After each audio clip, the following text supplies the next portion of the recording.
और चिराग पासवान तो एक सितारा है, उभरता हुआ तारा है। इमाम गजाली लोजपा आर में बीजेपी के दलाल। अगर अपनी कौम की भलाई की बात करना तो मैं बीजेपी का दलाल बनने को तैयार हूँ। 25 के अंदर चिराग पासवान को सीएम बनने से कोई माइका लाल नहीं रोक सकता है। नहीं है, सीएम बना रहे हैं। डिप्टी सीएम मैडम हिना साहब को बनाने से कोई माइका लाल नहीं रोक सकता है। कि महागठबंधन में आप जो मुसलमान हैं, उन मुसलमानों को देखा जाता है गंदी निगाह से। मैं सारे आरजेडी में जो हमारे मुस्लिम भाई युवा हैं, मैं चाहूँगा कि आप चिराग पासवान का हाथ मजबूत कीजिए। चाहे कोई नेता हो आरजेडी के अंदर, उसकी हिम्मत नहीं है, उसकी जुर्रत नहीं है, उसकी औकात नहीं है कि लालू परिवार के खिलाफ वो बोल सके। अब होगा मुस्लिम, दलित, महादलित और फॉरवर्ड महासम्मेलन। नमस्कार, आप देख रहे हैं ब्रेकिंग बिहार। अभी हमारे साथ है लोक जनशक्ति पार्टी आर के शेखपुरा के जिला अध्यक्ष इमाम गजाली। इन दिनों इमाम गजाली छाए हुए हैं मीडिया जगत से लेकर के लोक जनशक्ति पार्टी में भी। मुस्लिमों का सबसे बड़ा चेहरा आप देख रहे हैं कि अल्पसंख्यकों को लेकर के जिस प्रकार से राजनीति हो रही है, सभी दल अल्पसंख्यकों को अपने पक्ष में करने के लिए तमाम वो काम कर रहे हैं ताकि अल्पसंख्यक का वोट उनको मिल सके। लेकिन लोजपा आर के इमाम गजाली आप देख सकते हैं लगातार इन दिनों हिना शहाबुद्दीन जो कि पूर्व सांसद सिवान के थे, उनकी पत्नी को लाने से लेकर के अपनी पार्टी में लगातार प्रयासरत है। और हिना साहब की आप समझ सकते हैं कि क्या लोकप्रियता है कि कल सिवान से चली हैं 10 बजे सुबह और रात के 12 बजे पहुंची हैं दरभंगा ही ना, दरभंगा। तो इमाम गजाली जी, सबसे पहला मेरा यही सवाल है कि मुस्लिमों का सबसे बड़ा चेहरा आप अपनी पार्टी में क्यों हो गए? देखिए, अगर हम मुस्लिम की बात ना करें, अगर अपनी समाज की बात हम ना करें, हम 18% मुसलमान हैं पूरे बिहार में एज पर जनगणना के हिसाब से। नया जो जनगणना सर्वे जो हुआ है। और हमारे संस्थापक स्वर्गीय रामविलास पासवान साहब भी मुस्लिम की बात करते थे। मैं उनके नक्शे कदम पे हूँ। और अभी हमारे राष्ट्रीय अध्यक्ष चिराग पासवान साहब भी मुसलमान की बात करते हैं। आपने देखा होगा जब शपथ लेते हैं हम लोग पार्टी का, तो उसमें अल्पसंख्यक का भी नाम आता है। तो कहीं ना कहीं आप जब आवाज़ उठाइएगा अपने समाज के बारे में, हर लोग उठा रहे हैं हर समाज के बारे में, तो जब से सत्ता रही है, चाहे देश जब से आज़ाद हुआ है, कांग्रेस की सरकार रही, आज तक मुसलमानों को सिर्फ ठगा गया और सिर्फ दंगा फसाद डर। और अभी एक नया ट्रेंड चला है हमारे प्रधानमंत्री नरेंद्र मोदी जी का डर, भाजपा का डर दिखा के मुसलमानों को इमोशनल ब्लैकमेल किया जाता है, जो सरासर बेबुनियाद और गलत है। मुसलमान की पहचान होती है मुसल्लम ईमान से, मुसलमान की पहचान होती है उसकी मोहब्बत से, मुसलमान की पहचान होती है उसके आचरण से, मुसलमान की पहचान होती है उसकी तहजीब से, मुसलमान की पहचान होती है उसके मुस्कुराहट से, मुसलमान की पहचान होती है उसकी ईमानदारी से, मुसलमान की पहचान होती है उसके निष्ठावान से। तो मुसलमान इसको बोलते हैं। अब मेरे बोलने से, और मैं बिहार के सारे अवाम का, चाहे मुसलमान हो, चाहे हमारे हिंदू समाज के भाई हमारे हों, चाहे दलित समाज हो, चाहे अगड़े हों, पिछड़े हों, सब हमको चाहते हैं, दिलो जान से चाहते हैं। क्या मुझे नहीं पता है? हाँ, लेकिन मुझे प्यार बहुत करते हैं। मैं सच्चाई बोलता हूँ, मैं पब्लिक के सामने सही बयान करता हूँ। और लोग झूठ बोलता है। आप मुस्लिमों का सबसे बड़ा चेहरा है। बेगूसराय में भूमिहार महासम्मेलन हुआ, उसमें आपको सम्मानित किया जा रहा है। मैं बताऊं, अभी यूपी में आप जाने वाले हैं। सुनिए, मैं खुशनसीब हूँ कि भूमिहार ब्राह्मण महापंचायत जो हुआ था बेगूसराय में, मैं आशुतोष जी का सैल्यूट करता हूँ। उन्होंने मुझे दावत दिया। क्यों आप ही को बुलाया गया? आपकी पार्टी से उन्होंने मुझे दावत दिया। इसलिए देखिए, होता क्या है ना कि हर आवाम देख रही है कि बोलने वाले के नीयत में कहाँ तक सच्चाई है, क्या दिल से बोल रहे हैं कि नहीं बोल रहे हैं। ये तो कहीं ना कहीं हमारे इलाके के अंदर हम लोग श्री बाबू के टाइम से जुड़े हुए हैं। श्री बाबू से हम लोगों का एक मोहब्बत, पारिवारिक मोहब्बत रहा है। हमारे दादा ने आज़ादी के टाइम में कुर्बानियाँ दी हैं, हमारे परिवार ने कुर्बानियाँ दी हैं आज़ादी के टाइम में। और आप जाइएगा दारा शिको आश्रम में, कौआ कोल हमारे दादा ने वो ज़मीन दान दिया, 100 एकड़ ज़मीन। तो हम लोगों ने बराबर सम्मान किया। और ख़ासकर हमारे दलित समाज के लोग, हमारे भूमिहार भाई, ब्राह्मण भाई, राजपूत भाई, लाला भाई, जितने भी हमारे समाज के लोग हैं, सब साथ मिलके हम लोग चलते हैं। तो भूमिहार ब्राह्मण मंच में हमारा जाना एक उजागर करता है सबको कि इमाम गजाली को हमारे हिंदू भाई कितना प्यार करते हैं। इमाम गजाली की लोकप्रियता तो अब उत्तर प्रदेश तक पहुंच गई। मैं उत्तर प्रदेश भी जाऊंगा इंशाअल्लाह। और मैं बता दूंगा आपको, और मैं लड़ता रहूँगा अपने समाज के लिए और गरीब समाज के लिए। उसमें हमारे भूमियार समाज भी हैं, हमारे ब्राह्मण समाज भी हैं, मुसलमान भाई भी हैं, दलित भाई भी हैं, सब में गरीबी है, सब में चिराग लाचारी। पासवान का कितना साथ मिल रहा है? क्योंकि आप चिराग पासवान जाति धर्म की बात नहीं करते हैं। मैं बताता हूँ, जात ना पात करे सबकी बात, वही है लोक जनशक्ति पार्टी रामविलास। और चिराग पासवान तो एक सितारा है, उभरता हुआ तारा है, सितारा है, उभरता हुआ तारा है। उनको क्या रोकना है? हम लोग उनके सिपाही हैं। हाँ, मैं बेबाकी से बोलता हूँ, मैं चाहता हूँ कि मुसलमान जुड़े इस पार्टी के अंदर। लोजपा में और मुस्लिम चेहरा नहीं है। देखिए, लोजपा में मुस्लिम चेहरा है नहीं है, उनका अपना एक उसूल है जीने का, हमारा एक अलग उसूल है जीने का। जब देश आज़ाद हो रहा था तो सारे लोग नहीं आ गए थे, उसमें एक ही दो चेहरा आया था जी। तो वही बस उसी समय जब मुसलमान भाई हमको प्यार करते हैं, हिंदू समाज हमको प्यार करता इमाम है। गजाली जी, एक सवाल मेरा है, शायद आपको अच्छा ना लगे, आप लोग एनडीए में बने हुए हैं, लेकिन कहा जा रहा है कि इमाम गजाली लोजपा आर में बीजेपी के दलाल।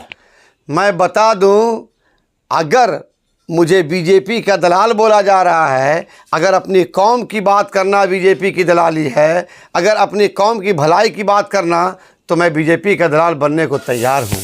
आप देखिए ओवैसी साहब कि मैं तारीफ़ यहाँ पे करता हूँ कि वो खुल करके आवाज़ उठाते हैं, उनको भी दलाल बोला जाता है। ओवैसी साहब को भी दलाल बोला जाता है। कल मुझे भी, आज मुझे भी बोला जाएगा, बोला जा रहा है। तो मुझे कुछ भी फर्क नहीं पड़ता है। हाथी चले बाजार, कुत्ता भूखे हजार, और मुझे जाना है ऊपर, मरना है सबको एक दिन। मौत से किसको रुस्तगारी है? आज हमारी तो कल तुम्हारी बारी है, जाना एक दिन सबको है। और रहा सवाल कांग्रेस ने आज तक क्या किया आज़ादी के बाद, आप सोचिए। जब से बीजेपी की सरकार बनी है क्या कर दिया? मैं इस पार्टी में हूं, लेकिन मैं खुलेआम फिलिस्तीन का भी सपोर्ट करता हूं। आपने देखा, मैं आपको चाहे ने बोला हूं, मैं इजराइल का मैंने विरोध किया, मैंने फिलिस्तीन का साथ दिया। मैं हर जगह जहां मुसलमान के साथ जुल्म होता है, इमाम गजाली आवाज़ बन के खड़ा रहता है। और रहा सवाल हमारे चिराग पासवान का, तो हमारे नेता जहां जाएंगे इमाम गजाली वहां रहेगा। और कांग्रेस ने दिया मुसलमानों के साथ जुल्म, ज्यादती, परेशानी, आज तक मुसलमानों की फलाह के लिए नहीं सोचा, उनका एजुकेशन के लिए नहीं सोचा, सिर्फ दंगा फसाद रोकना ही एक। क्यों? तो उसी कांग्रेस को लगातार आप लोग वोट करते रहे। डेवलपमेंट नहीं होता। आज कांग्रेस का हाल क्या हो गया? वही हाल बिहार में होने वाला है। बिहार में भी युवा चिराग को मांग रहा है। मैं फिर आपके साथ बोलना चाहता हूँ, 25 के अंदर चिराग पासवान को सीएम बनने से कोई माइका लाल नहीं रोक सकता है। नहीं है, सीएम बना रहे हैं पब्लिक बनाए। तो अब केजरीवाल का देखा ना आपने दिल्ली में, एक विधायक नहीं था, सीएम बन के बैठ गया ना। तो आप चिराग भी एक ऐसी जादू की झप्पी है उनके अंदर चलाएंगे कि देखिएगा, पब्लिक बेतहाशा प्यार करती है। मैंने कहा ना कि 25 में चिराग पासवान को मुख्यमंत्री बना कोई नहीं रोक सकता है। और डिप्टी सीएम, मैं बता रहा हूँ फिर आपको, डिप्टी सीएम मैडम हिना साहब को बनाने से कोई माइका लाल नहीं रोक सकता है। और वो सुनिए, और वो डिप्टी सीएम जब भी बनाएंगे वो चिराग पासवान के साथ, हम लोग के साथ मैडम रहेंगी, तो इंशाअल्लाह 100% बनेंगी। आरजेडी का देखिए होता क्या है कि महागठबंधन में आप जो मुसलमान हैं, उन मुसलमानों को देखा जाता है गंदी निगाह से, उनको देखा जाता है हिच निगाह से। आपको बोला जाता है मीमा, आपको जाइएगा तो बोलेंगे वहाँ मुस्लिम आ रहा है, लास्ट मीमा बोला जाता है। तो कहीं ना कहीं हम लोग के साथ जुल्म होता है। आप आरजेडी के अंदर आप क्या देख रहे हैं? मैं आपके चैनल के माध्यम से मैं सारे आरजेडी में जो हमारे मुस्लिम भाई युवा हैं, मैं चाहूँगा कि आप चिराग पासवान का हाथ मजबूत कीजिए। अब्दुल बारी सिद्दीकी का वहाँ कितना बढ़िया पोजीशन है। मैं क्या बताऊं, ऐसे ऐसे नेता हैं बीजेपी आरजेडी के अंदर जिनका एक पैर कब्रिस्तान में है और एक पैर ऊपर है। सब बूढ़े हो गए हैं, पके आम हैं, कब किस वक्त लुढ़क गए। उनको अपनी फिक्र है, अपने परिवार की फिक्र है। चाहे अब्दुल बारी सिद्दीकी को बोलिए, चाहे कोई नेता को बोलिए, हर नेता की जबान, हर नेता आज के टाइम में बोलने का हिम्मत नहीं है। उसको टिकट नहीं मिलेगा। वो अपने टिकट के लिए, अपने परिवार के टिकट के लिए परेशान है। उसको पता नहीं है अपने समाज के बारे में, मेरा समाज बोल क्या रहा है, मेरा समाज कह क्या रहा है। आज आप सुनिए, मरहूम डॉक्टर मोहम्मद शहाबुद्दीन के गुजर जाने के बाद, या जब एक भी मुसलमान का नेता, चाहे कोई नेता हो आरजेडी के अंदर, उसकी हिम्मत नहीं है, उसकी जुर्रत नहीं है, उसकी औकात नहीं है कि लालू परिवार के खिलाफ वो बोल सके। वोट मेरा नहीं है भाई अनिल बाबू, वोट मेरा है। 18% के हम मालिक हैं और उस 18% वोट को लेकर के एक परिवार अरबपति खरबपति वोट बन के बैठा है, वो हमारे वोट से बैठा है। क्यों नहीं मुस्लिम समझ रहा? माई समीकरण पर लालू टिके हुए हैं। अब कहाँ माई समीकरण, अब होगा मुस्लिम, दलित, महादलित और फॉरवर्ड महासम्मेलन बहुत जल्दी होने जा रहा है, चिराग के नेतृत्व में। एकदम बहुत जल्दी होगा। और मैं बता दूंगा आपको, ये पूरे बिहार में गूंज होगी, गूंज।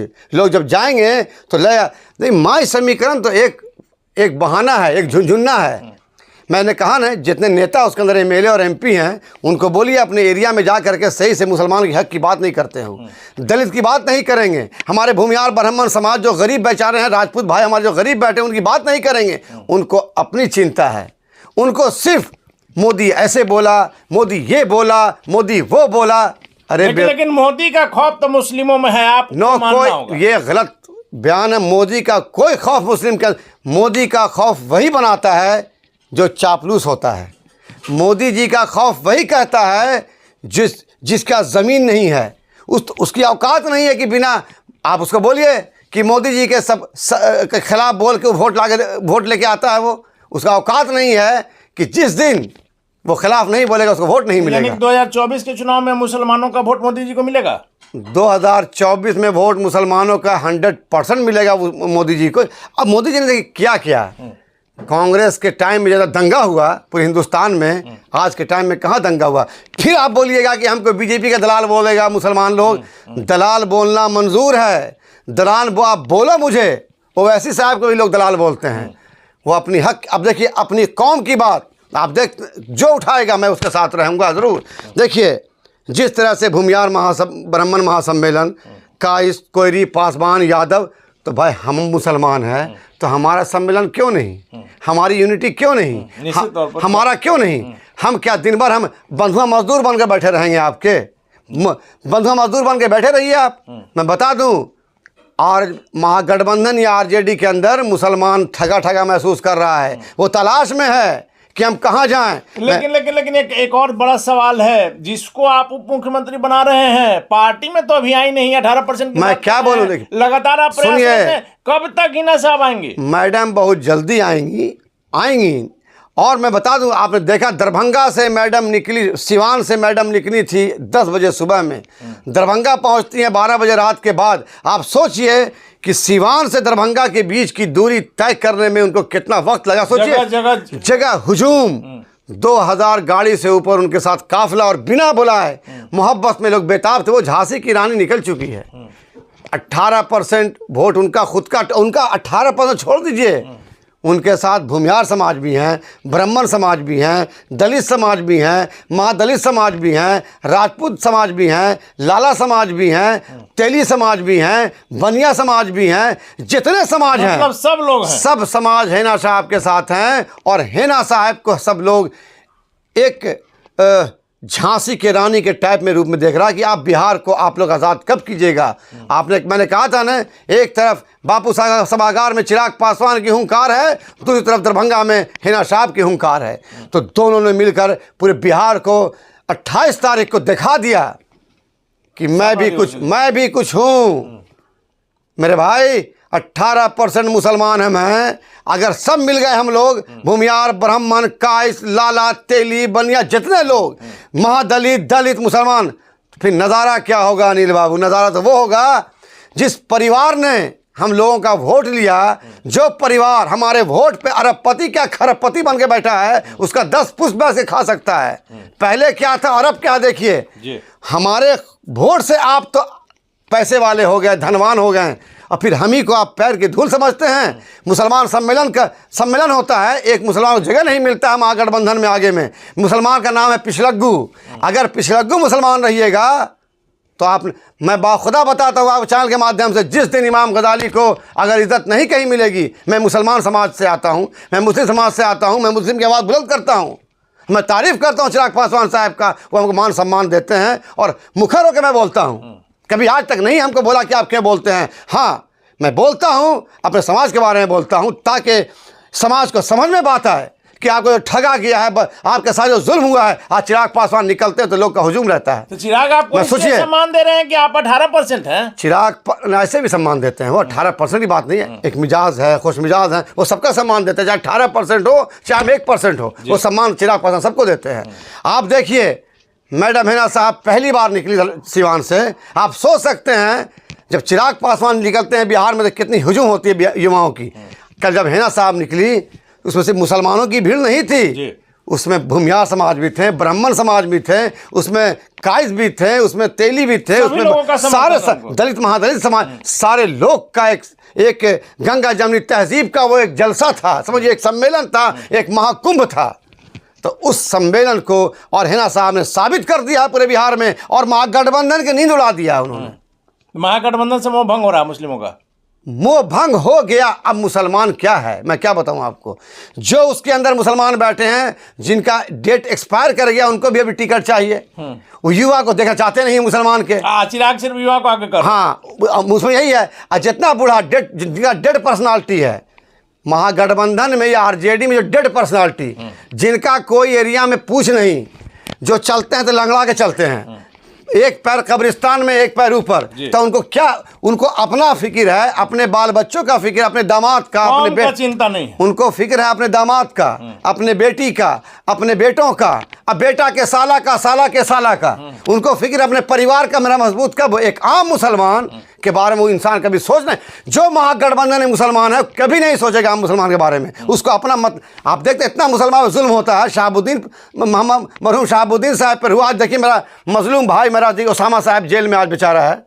एक भी कमजोर इंसान जितना है इसके अंदर एमएलए एक भी नहीं बोला सपोर्ट में, एक भी नहीं बोलता कि यहाँ गलत कर, उसकी हिम्मत नहीं है कि तेजस्वी यादव के सामने बोल सके, वो बैठ नहीं पाएगा, ऐसे हाथ जोड़े खड़ा रहता है दरबारी की तरह, एमएलए है, मंत्री है, उसकी हिम्मत नहीं है कि तेजस्वी यादव के सामने सही बात बोले, अगर बोल देगा कान पकड़ के तो बाहर निकाल देगा पार्टी से। आप तो लगातार कह रहे हैं कि ओसामा को फंसाया गया। ओसामा साहब मजलूम है, उनको तेजस्वी यादव को डर लग गया था, उनको डर है ओसामा साहब से, शहाबुद्दीन की फैमिली से, बिहार का बड़ा नेता नहीं, नेता हो गया ओसामा साहब को। और मैं बताऊं ना, बताया ना आपको, चिराग पासवान और ओसामा की जोड़ी जब मिलेगी, जब दोनों साथ चलेंगे बिहार की धरती पर, तो समा कुछ और होगा, नज़ारा कुछ और होगा। चलिए यह नज़ारा भी लोग देखेंगे। लेकिन स्थापना दिवस के दिन भी इमाम गजाली छाए हुए थे, पोस्टर से लेकर के रोड पर। देखिए बिहार में सेकंड लैंग्वेज उर्दू है, मैं मुसलमान समाज से आता हूँ। अगर मुसलमान समाज की बात करना दलाली है तो मैं दलाल सुनने को तैयार हूँ, अगर मुसलमान समाज की सच्चाई बयान करना दलाली है तो मैं सुनने को तैयार। इसलिए मैंने पोस्टर लगवाया था उर्दू में, और उस उर्दू पोस्टर का ये रिएक्शन हुआ कि मैं बताऊँ आपको कि मैं सारे प्रिंट मीडिया, इलेक्ट्रॉनिक मीडिया के साथियों का मैं शुक्रिया अदा करता हूं, उनको मैं सैल्यूट करता हूं दिल गहराइयों से कि उन्होंने उस पोस्टर को दिखाया जो पोस्टर सबसे हट के था। और मैं बात सबकी करता हूं, आप देखा मैं छठ घाट पे जाता हूं, दुर्गा पूजा में वो तस्वीर हमने अपने दर्शकों को दिखाई। मैंने धोती कुर्ता मैंने गुजरात से मंगाया, और वो धोती कुर्ता पे मेरा अलग धोती कुर्ता है, दुर्गा पूजा का मेरा अलग ड्रेस है, छठ का हमारा अलग ड्रेस है, वो हमने दिखाया था। तो लेकिन इमाम गजाली जी, स्थापना दिवस की हम बात कर रहे थे, कहा जा रहा था कि शक्ति प्रदर्शन, हमने लगातार कहा है कि स्थापना दिवस के बहाने दोनों लोजपा शक्ति प्रदर्शन किया है, किसकी जीत किसकी हार हुई? वो तो नेचुरल है। जब चिराग पासवान युवा हैं तो सारा युवा, आप देखा कि पूरा गांधी मैदान पूरी गाड़ियों से भर चुका था। क्यों बापू सभागार क्यों आप लोग गांधी मैदान में कर लिया रहते? नहीं, बापू सभा गांधी मैदान मिला नहीं ना हम लोगों को, कहीं और कर लिया रहते हैं। बापू सभागार 6000 का बापू सभागार तो भरा, उसके पीछे जो जनसैलाब था आपने देखा होगा। पीछे क्या गंगा किनारे? सुनिए ना, पीछे गांधी मैदान गिर्द गिर्द तो गंगा किनारे भी भीड़ था। लेकिन 6000 भरने के लिए आप लोग तमाम लगे हुए थे। 6000 की मजमा, वो 6 नहीं, वो 60,000 का मजमा था। 60,000 का था। 60,000 का 6,000 तो बहुत कम बोल दिया आपने। हर जगह से, अब मैं ही शेखपुरा से मैंने लगभग आपकी तो तस्वीर हमने दिखाई थी। देखिए मैं काफिला चला, मैं प्रमाण के साथ साबित करता हूँ, हमारा काफिला चलता है तो प्रमाण है उसमें, ऐसे नहीं मैं हवाई बोल दिया। खबर हमने सबसे पहले चलाया था, आपको याद होगा। हाँ। लेकिन अब आखिरी सवाल है इमाम गजाली जी, स्थापना दिवस के दिन एक और जो नज़ारा नजर आया राष्ट्रीय लोक जनशक्ति पार्टी की वैशाली की सांसद चिराग के मंच पर, आपके मंच पर आप लोगों ने उनको तोड़ लिया। कहा जा रहा है कि तमाम सांसद, पारस जी, प्रिंस साहब को छोड़कर के और जो 2 सांसद हैं आपके संपर्क में हैं और कभी भी कुछ बड़ा फिर खेलो। देखिए, ये तो हमारे राष्ट्रीय अध्यक्ष का कमाल है, उनका अपना काम है। और आप देखिएगा, मैं आपके चैनल के माध्यम से चाहता हूँ, चाचा बूढ़े हो गए हैं, अब उनको भतीजा को दुआ देना चाहिए, आशीर्वाद देना चाहिए कि मेरा ख़ानदान का लड़का, मेरा खून सबसे आगे है। अरे भाई, हम तो अब कब ऊपर चले, भगवान का बुलावा आ जाए, भगवान का बुलावा आ जाए और हम चले जाए, भगवान ना करे ऐसा हो। वो बुज़ुर्ग हैं, उनका आशीर्वाद हम लोग सबको चाहिए। हमारी यही गुजारिश उनसे है कि भतीजा को सपोर्ट कीजिए और दिल से दुआ दीजिए। अब ये सब मीटिंग वीटिंग करना छोड़िए, पब्लिक ने आपको नकार दिया है। कहाँ पब्लिक है? कुर्सियाँ खाली हैं, लोग परेशान हैं, कहीं कहीं वो रात भर नींद नहीं आती होगी इस लोगों को। चिराग की आंधी है पूरे बिहार में। चलिए, तो हमारे साथ शेखपुरा के लोजपा के जिला अध्यक्ष इमाम गजाली। चिराग पासवान की आंधी है पूरे बिहार में और चचा को, अब इनको चिराग पासवान को आशीर्वाद देना चाहिए। चचा को जनता ने नकार दिया है। इमाम गजाली ने बड़ा आरोप लगाया है स्थापना दिवस के दिन जिस प्रकार से कुर्सियां खाली थी, ये इमाम गजाली का कहना है कि आपको जनता ने नकार दिया है, चिराग पासवान को आशीर्वाद दीजिए। और सबसे महत्वपूर्ण बात कि इनको जो इल्जाम लग रहा है इमाम गजाली पर कि बीजेपी के दलाल हैं लोजपा आर में, वैसे में इनका कहना है कि मुझे दलाली कहिए, जो कहिए, हमको कहलाना मंजूर है, लेकिन अपने कौम की बात अगर उठाना रहेगा तो उठाते रहेंगे। जिसको जो बोलना है, दलाल शब्द भी इन्हें मंजूर है, कौम की बात उठाते रहेंगे। और सबसे महत्वपूर्ण बात है कि हिना साहब, शहाबुद्दीन, सिवान के पूर्व सांसद शहाबुद्दीन की पत्नी हिना साहब किसी भी समय लोजपा ज्वाइन कर सकती हैं। और पहले से ही तय हो गया है कि चिराग जब बिहार के मुख्यमंत्री बनेंगे तो हिना साहब बिहार की उप मुख्यमंत्री बनेंगे। इमाम गजाली के दावे में क्या सच्चाई है, वक्त बताएगा। फिलहाल बने रहे ब्रेकिंग बिहार के साथ।